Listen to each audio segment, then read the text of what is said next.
நிறைவு பெற்று பிரதேச அபிவிருத்தி குழு கூட்டம் நேற்று வியாழக்கிழமை 10ஆம் தேதி பிரதேச அபிவிருத்தி குழு தலைவர் பாராளுமன்ற உறுப்பினர் கந்தசாமி பிரபு தலைமையில் நடைபெற்றது.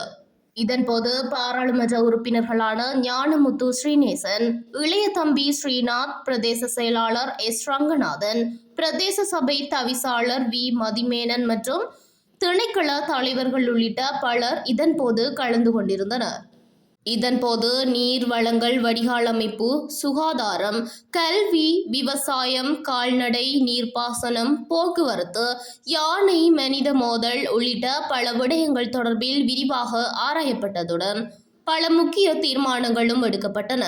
இதன்போது மேலும் கடந்த ஆண்டு நடைமுறைப்படுத்தப்பட்ட திட்டங்கள், இவ்வருடம் நடைமுறைப்படுத்தப்பட உள்ள திட்டங்கள் தொடர்பிலும் இதன்போது கலந்துரையாடப்பட்டன.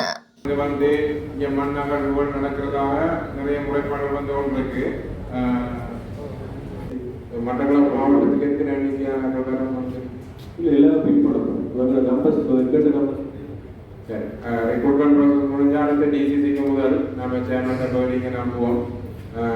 என்ன தேவையான சாரதிகள் வழங்கப்பட்டால் கொஞ்சம் அது எங்களுக்கு 6 பஸ் ஓடுறாங்கன்றது பிரச்சனை இருந்தால் பஸ் ஓடினா சரி, அதான் மிக முக்கியமான விடயம். அப்போ பஸ்ஸையும் திருத்தி கொடுக்குறதுக்கு மிக விரைவாக ஏற்பாடு செய்து கொடுங்க.